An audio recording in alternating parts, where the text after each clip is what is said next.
Born out of an upgrade program came one of the most advanced attack helicopters the world has ever seen. The AH-1Z, also known as the Zulu Cobra, was an effort to bring a Vietnam helicopter veteran up to speed with the modern world. And in doing so, they unleashed a new hero into the skies. Now, this Viper provides a massive threat that the U.S. Marine Corps can unleash on its enemies. Let's take a closer look at what makes this aircraft so special. But before we get started, if you enjoyed this video and would like to see more just like it, remember to give us a like and subscribe to Military World to get more sent straight to your notifications. Since 1956, more than 16,000 aircraft have been produced as part of the H-1 family of helicopters, which covered the aircraft known as Huey and Cobra. Stemming from a 1955 U.S. Army contract for a medical evacuation helicopter, the first Navy and Marine Corps Iroquois variant, the UH-1E, was first launched in 1964. Several decades later, and after years of valuable service, in 1996, the U.S. Marine Corps launched the H-1 Upgrades program. This was a program to develop the AH-1Z Viper and UH-1Y Venom to upgrade its aging fleets of AH-1W Super Cobras and UH-1N Twin Hueys. The Super Cobra was the world's first attack helicopter and had twin engines, while the UH-1N was a medium-sized utility helicopter, also twin-engined. Bell was given the contract for the project as they were the original designer and manufacturer of both helicopters. The plan was to design these new airframes as modernized attack and utility helicopters with only small design changes between the two to reduce operating costs. The AH-1Z completed its sea trial flight testing in May of 2005, and later that year, the Marine Corps, through the Naval Air Systems Command, accepted delivery of the first AH-1Z production helicopter to enter the fleet.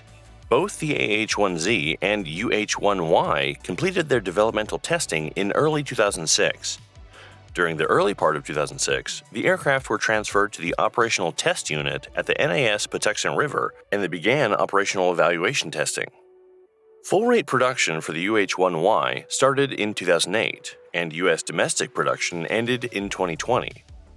The AH-1Z started and ended 2 years later with full-rate production in 2010 and U.S. domestic production concluding in 2022.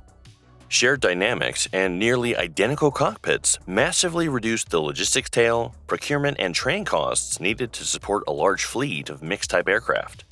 The two new helicopters have 84% in common with identical components. Now, the AH-1Z Viper is the newest attack helicopter on the market, designed to give a huge competitive advantage to its users across a broad range of missions. Its new rotor technology, upgraded with military avionics, weapon systems, and electro-optical sensors in an integrated weapons platform, brings the helicopter up to the 21st century. It's got a fully integrated glass cockpit with modern avionics, including the Thales Top Owl helmet-mounted display system. This has a 24-hour day-night capability and a binocular display with a 40-degree field of view. This allows the pilot to see critical flight information and target data directly in their line of sight. The Viper has been specifically designed to reduce weight and cost, but also to improve reliability and tolerance against attack. To do this, it uses a combination of conventional metal aerospace construction with composite materials where applicable. The fuselage has two main sections, the cockpit and tail boom. The forward section has tandem crew cockpits, landing gear, weapon pylon, power plant, and pylon assembly. The tail boom part supports the tail group, tail skid, tail rotor, and tail rotor drive system. This all gives it a minimum design life of 10,000 flight hours, but it's planned for the Viper to be in the skies for a lot longer. The AH-1Z has been introduced for three main purposes. The first is to attack, and to do this it provides air-to-ground fire support with a lethal selection of precision missiles and rockets that can defeat armored formations, and provide the pilots multiple options to attack the enemy and take out whatever target is needed. It is also the only attack helicopter in the world with fully integrated air-to-air AIM-9M Sidewinder missile capability to go up against both rotary and fixed-wing adversaries. The state-of-the-art weapon systems are contained in the glass cockpit and are selectable without the pilot even removing their hands from the controls. This has been included to allow for a seamless shift in attack missions based on battlefield conditions. The target sight system uses a third-generation forward-looking infrared feature which currently provides the longest range, lowest jitter, and highest weapons accuracy possible of any helicopter sight in the world.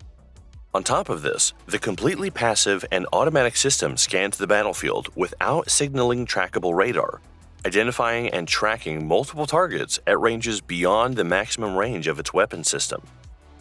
Its Hellfire missile system is fully capable of operating from prepared or unprepared landing sites, day or night. This further makes the Viper one of the most lethal helicopters in the world. The second function is aerial reconnaissance. With sensor-powered sight, the AH-1Z Viper features high-tech sensors that enable pilots to identify, track, and assign targets, and let them select their attack location and target for maximum effects.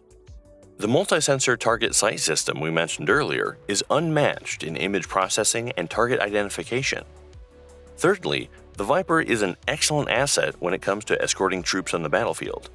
This is because the AH-1Z Viper is armed for aerial dominance of the battlespace and provides valuable air support for troops on the ground, adjusting to threats ahead. The AH-1Z Viper maintains fully integrated and up-to-date survivability equipment that defends against modern weapons. The small silhouette and shape of the helicopter, as well as low infrared reflective paint, are two big reasons why the survivability of the aircraft is so high. On top of this, the fuel system is ballistically tolerant with built-in fire suppression and internal self-sealing crash-worthy tanks in the weapons pylons that also increase fuel capacity for extended mission range.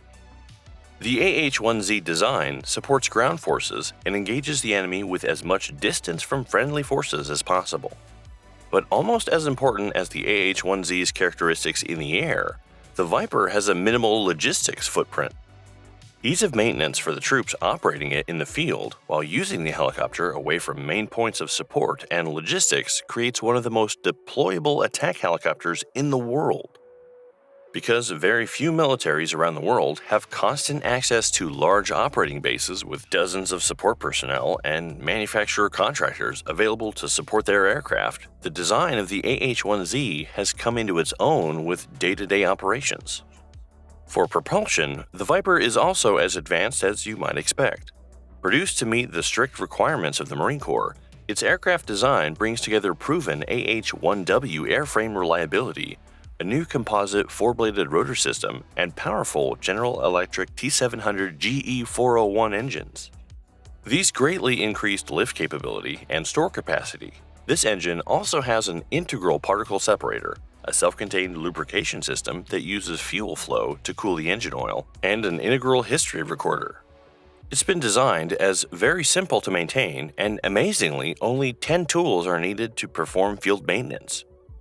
The T700 is also the gold standard when it comes to military engines. It has over 19 million service hours accumulated on 10,000 T700 or CT7 engine variants currently in operation, so it's mature and has already earned an enviable reputation for reliability. It's also the most fuel-efficient engine in hot-day, high-altitude performance. The Viper is the only attack helicopter needed to operate from naval vessels and small land-based forward-operating units on a regular basis. Marinization of the Viper during manufacturing protects the aircraft from saltwater's corrosive effects and lets it withstand the harsh environmental impact of deployments in all-weather environments.